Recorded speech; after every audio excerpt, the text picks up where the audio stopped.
Thanks in part to those actions, the price of our gas has fallen 30% from the summer highs.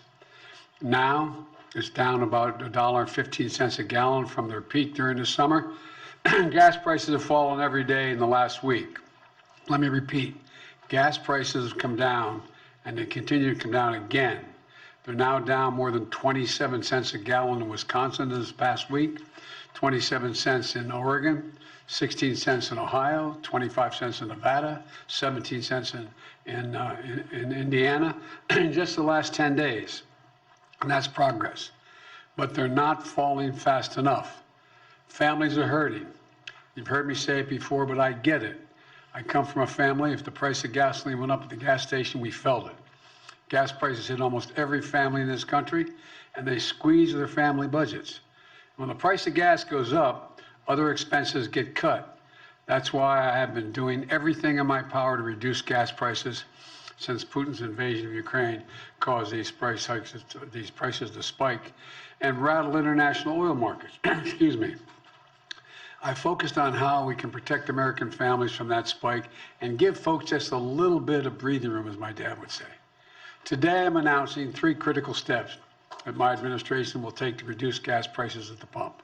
First, the Department of Energy will release another 15 million barrels from the Strategic Petroleum Reserve, extending our previously announced release through the month of December. Independent analysts have confirmed that drawdowns on the reserve so far have played a big role in bringing down oil prices, bringing them down. So we're going to continue to responsibly use that national asset. Right now, the Strategic Petroleum Reserve is more than half full, with about 400 million barrels of oil. That's more than enough for any emergency drawdown. With my announcement today, we're going to continue to stabilize markets and decrease the prices at a time when the actions of other countries have caused such volatility.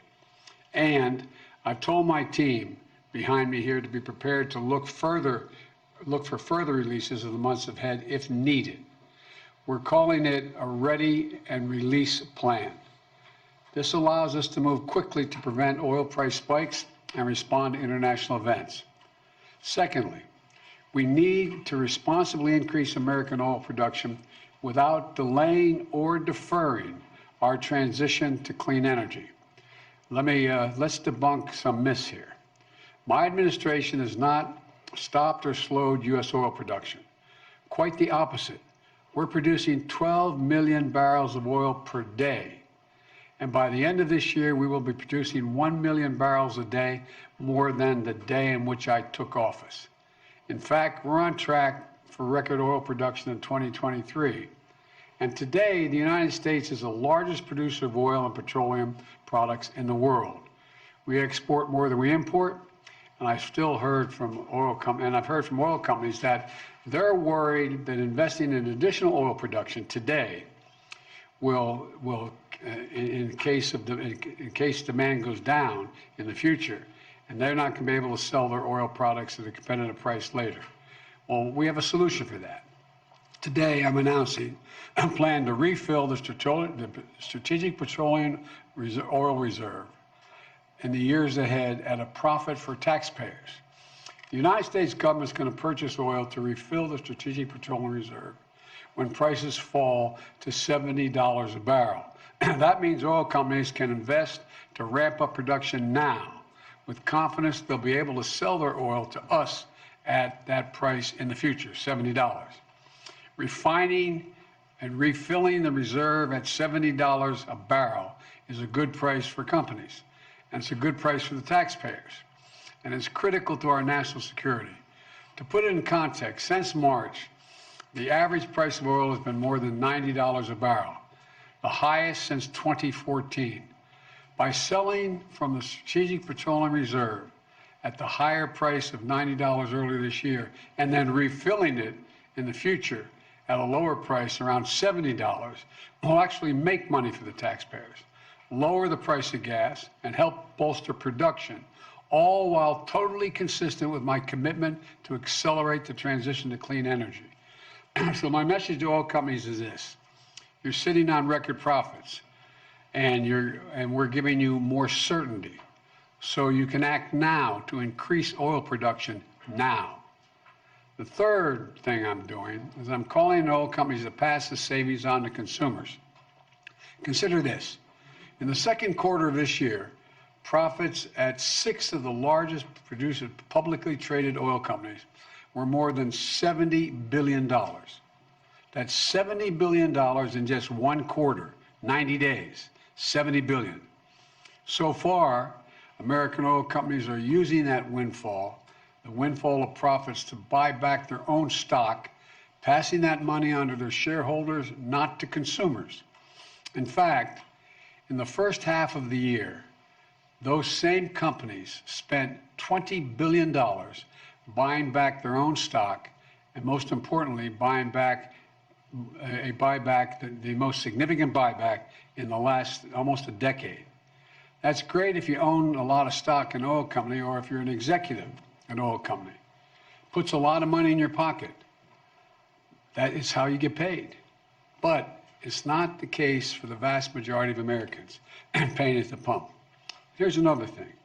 When the cost of oil comes down, we should see the price of the gas station at the pump come down as well. That's how it's supposed to work. But that's not what's happening.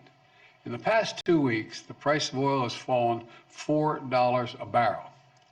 And you think, and thanks in large part to the steps we've taken this year, the price of oil has fallen nearly $40 a barrel since mid-June. That's a 30% drop in the price of a barrel of oil. But guess what? Gas prices haven't fallen that much.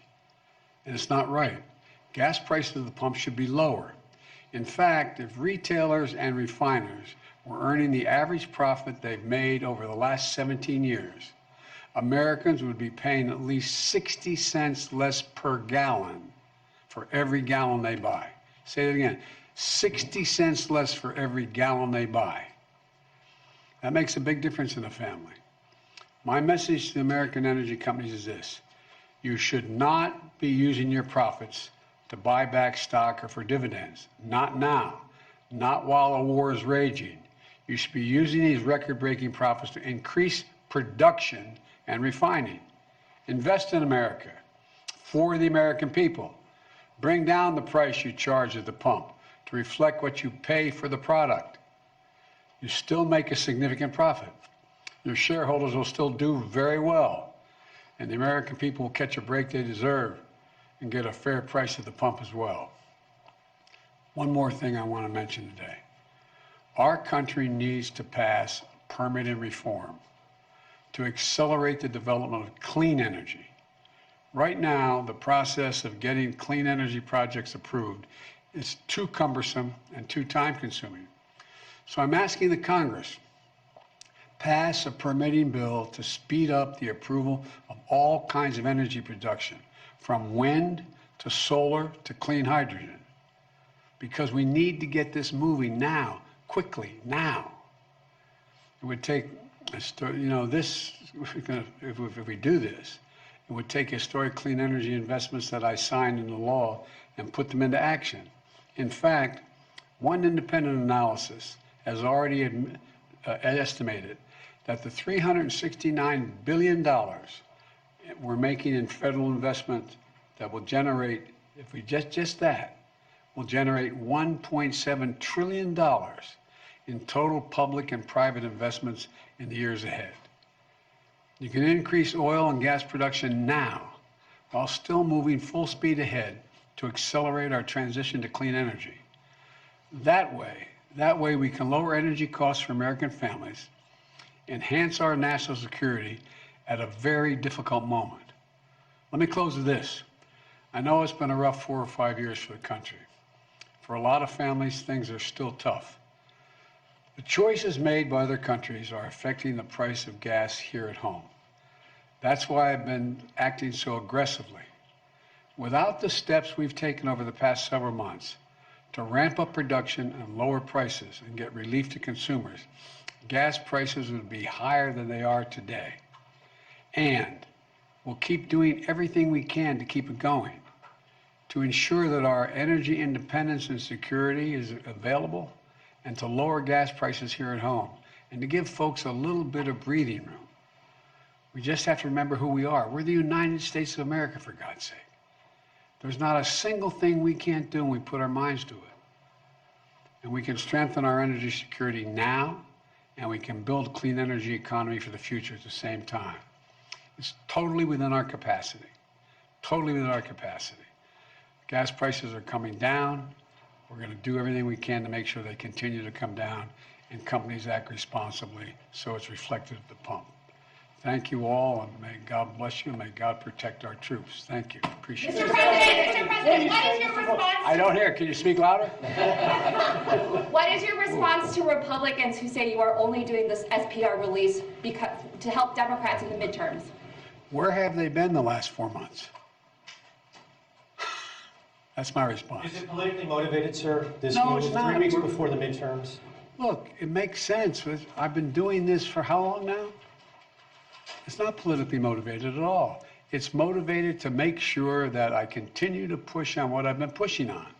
And that is making sure there's enough oil that's being pumped by the companies so that we have the ability to be able to produce enough gas that we need here at home, oil we need here at home, and at the same time, keep moving in the direction of providing for alternative energy. That's what I've been doing. Now, the problem is these guys are asleep. I don't know where they've been. And they seem, the price at the pump should reflect what the price of a barrel of oil costs. And it's not going down consistently. Sir, do you understand that there's martial law in parts of Ukraine? What does that say to you, sir, about where his thinking is on the war in Ukraine right now? I think that Vladimir Putin finds himself in an incredibly difficult position. And what it reflects to me is it seems his only tool available to him is to brutalize individual citizens in Ukraine, Ukrainian citizens, to try to intimidate them into capitulating. They're not going to do that. Thank you. Sir, do you want to ban the export of U.S. petroleum products? Thank you, Mr. President.